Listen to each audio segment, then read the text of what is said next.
This is the Uptick Newswire Stock Day podcast, sponsored by InvestorsHangout.com. Subscribe to us on iTunes, Google Play, and YouTube to stay up to date on penny stock news and interviews, public information on OTC, pink sheets, and microcap stocks from around the world, with your host, Everett Jolly. On today's show, we have a returning guest. That guest is Ric Schumacher. He's the CEO and president of Pressure BioSciences, Inc.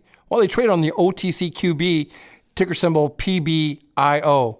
Ric, welcome back to the show. Everett, I really appreciate you having me back. Thank you. You know, PBIO has made terrific progress and announced a number of significant accomplishments since the last time you were on the show in October. I would love to hear about those successes. Like on November 1st, maybe we could talk about that one. You established a center of excellence in China. Can you tell us a little bit more about that? We did. China, of course, is a very large market. They have a very progressive biotechnology and bioscience industry there, and they're certainly movers and shakers. Dr. Tian Gao, he's an MD, PhD. He worked with Dr. Rudi Ebersold in Switzerland for a number of years. Dr. Ebersold is generally considered the number one protein expert in the world by so many people. Dr. Gao worked with him for 5 years, went back to China, and he's at a world-renowned institute called the Westlake Institute for Advanced Study in China. And he has been using our equipment now for the 5 years he was with Dr. Ebersold. He purchased 3 of our instruments and set up a lab. We've named him our first center of excellence in the world. He's a center of excellence in China. I should say first center of excellence in Asia. So in China, he has agreed to bring in people from throughout China that are interested in our technology and to show them how it works, to go through the whole process and why he's so much behind pressure cycling technology, our patented method for breaking open cells, which is so crucial for all the new generation of discoveries that we're going to make. It's going to come by breaking open the cells, cancer, normal cells, human, animal, plant, and getting out all the DNA, RNA, protein to be studied. And we do it in a much better way, we believe, than what's out there. And Dr. Gao agrees with us. So we're very happy to have him on board as a head of our Center of Excellence in China. Well, you guys must be doing something right, Ric, because you guys sold more machines in the third quarter. Matter of fact, the third quarter was a record quarter financial results for you guys. Can you recap the strong third quarter, where it came from, and give us guidance for the fourth quarter of 2017 and also the fiscal year of 2018, if you could? The third quarter of 2017 was our all-time record by far. Our revenue increased 21% just in that quarter alone. Our products and services, which is what we mainly sell, instruments and consumables, that also increased 21%. But our consumables themselves, the products and consumables together were 21%, but just the consumables were increased by 158%. So our instruments are selling, but what's also important is that the consumables, the razor blades, one thing to sell the razor, but you got to sell the razor blades. So this was by far the largest increase we've ever had year over year on consumables, going up 158%. And for the year, for the 9 months through September 30th, our sales increased 12% throughout the year, and our instruments increased also 12%, and our consumables for the first 9 months of last year increased 34%. We did give guidance that the fourth quarter we felt would be a record quarter for the fourth quarter. Fourth quarter is usually our weakest quarter of the year because of the holidays, but we gave guidance when we gave the results in the middle of November that we felt the fourth quarter of 2017 was going to be a very strong quarter for a fourth quarter, probably as strong as many non-fourth quarters. And we also said that because we've hired new salespeople, we now have a sales team, we have people in the field, that we felt 2018 was going to be a banner year for us. We felt that although we've been historically increasing sales 20, 25, 30%, we thought it should be higher in 2018 because we now have not just one person in the field, but we have 4 people in the field and a part-time person. So we're very excited about how we ended the year, Everett, and we're even more excited about what this year brings to us. Let's talk about the fiscal year of 2018. I know that you can't give us any future projections, but how are you feeling coming out of the gate already, 30 days almost into the new year? I'm feeling very good. I can't give you projections, but I can tell you that we went out on the cliff and said we're going to have a much better year in terms of increase in sales than we've had in the past few years. We still believe that. We've had the best January we've ever had in terms of purchase orders coming in or interests from different groups. So a lot of things are coming together. Every company looks for that inflection point. We believe that we've probably finally hit it. Everything seems to be coming together for us. A new sales team, a brand new instrument, new customers around the world that are very supportive of us. So you put all this together, and it's going to make for one exciting year, we believe. The last 30 days, you've been really, really busy. I wanted to bring my listeners up to date. On December 13th, you guys announced the acquisition of all the assets of BioSciences Corporation. BioSciences was once a major worldwide player in the offering of products and services in the area of using pressure to enhance the development of protein drugs. They also had some well-known multi-billion-dollar biopharma customers, and you guys, which is quite impressive. They also have a quite impressive intellectual property. Would you guys own all those assets now? Can you tell us a little bit more about that? Yeah, we announced the acquisition on the 13th, and later, about a week later or so, we announced what we paid for it. This is a company that I've stood back and really appreciated as a competitor and a colleague in the business of using pressure to help make drugs and help make vaccines better over the years. They raised many tens of millions of dollars, and they put about, to their own words, about $25 million into their intellectual property estate.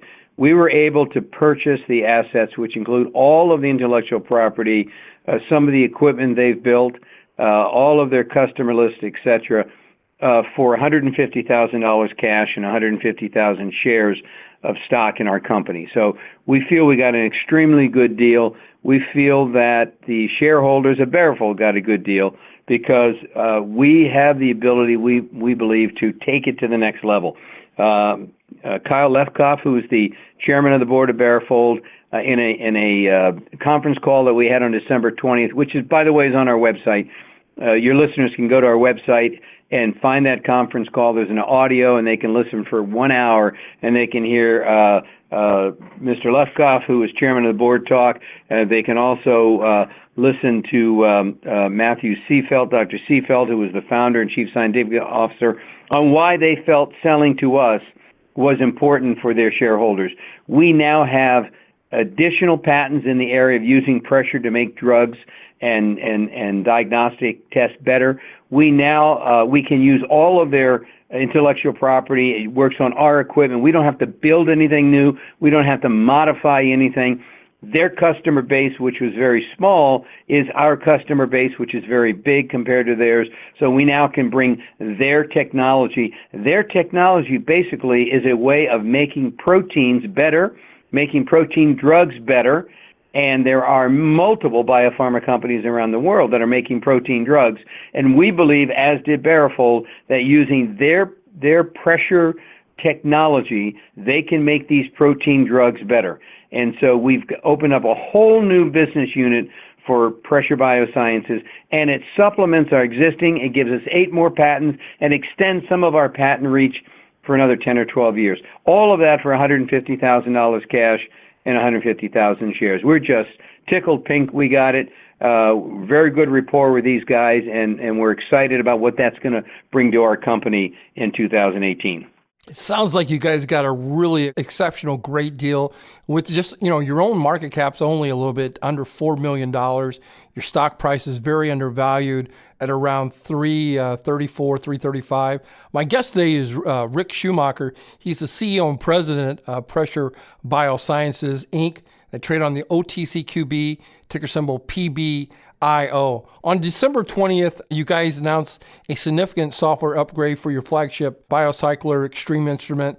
It sounds like a significant accomplishment. What is it exactly? So we developed a whole new instrument. We've been selling the same instrument for about 7 years, and it was run by a microprocessor. It was developed 10 years ago. And we modified this. We developed a whole new instrument that's now computer controlled. And it's got a touch screen on the top. It's got multiple, basically unlimited input. You can tell it any pressure from 500 psi to 45,000 psi. You can say any pressure you want for any period of time at any temperature between about 4 degrees centigrade and boiling 100 degrees. You can put that in there. The older model, which we sold up to last year, had a limit of 99 protocols, and that was it. The newer model has an unlimited number of protocols, but more importantly ever, it has a USB port. Because it's computer-driven, there's now a downloadable capability. The customer can now see everything that happens to their sample under pressure, and they can capture that and download it to the USB port onto a hard drive or onto a thumb drive. And this has never happened before. We showed this instrument to several of our customers a year ago when it first came out, and these are multi-billion-dollar customers. One of them said, "My gosh, this is exactly what we hoped you would do. This is what we've been waiting for." They took us by the hand. They worked with us over the course of 2017, right up until December. We had 6, 7, or 8 different renditions of software, generations of software. Finally, we got the software to where this billion-dollar multinational company with multiple sites around the world was happy with it. And they wanted us to bring it to the point where the software would be what you call GMP, Good Manufacturing Practices compliant, so that when the FDA comes in to inspect them, when other agencies come in to inspect them, they can say the software and the hardware are all compliant with the practices and protocols of good manufacturing. And so we got to that point. It's an amazing point for us. It has opened up huge doors for us. And again, we believe we'll see that in 2018. That company alone, that one company alone, has already in the last 3 months purchased 4 instruments. They had 1 instrument prior to that for the previous 3 or 4 years. They could use it in a limited number of aspects. But now that our machine, now that the instrument and the software is GMP compliant, they can use it throughout the entire life cycle of developing a drug. So everywhere from the beginning of finding what the target is or what the molecule is to developing the drug to quality controlling the drug, because now they have a downloadable capability and they have all the records there for FDA or other agencies to see. Very exciting for us.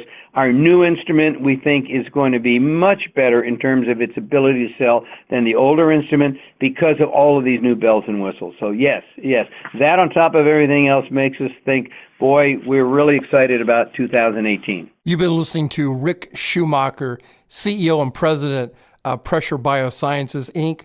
I think they've turned the corner here. You might want to take a look at their stock.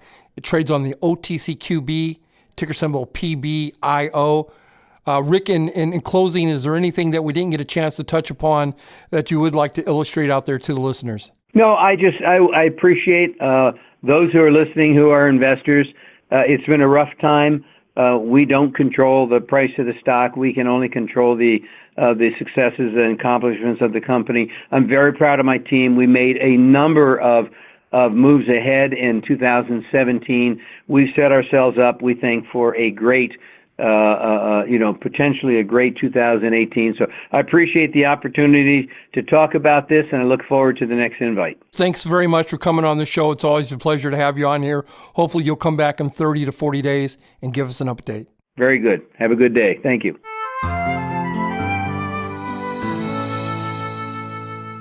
This program is entirely sponsored and produced by Uptick Newswire, LLC, which is responsible for the content. The opinions and information provided on this program are those of the guests and those of the respective companies they represent, and do not necessarily reflect those of the staff or management of Uptick Newswire. Uptick Newswire encourages all listeners of this program to do their due diligence and research when determining investment strategies that'll work for them, or to seek the assistance of an investment professional. The guests of this program may have paid for its distribution and are not directly affiliated with Uptick Newswire or this station.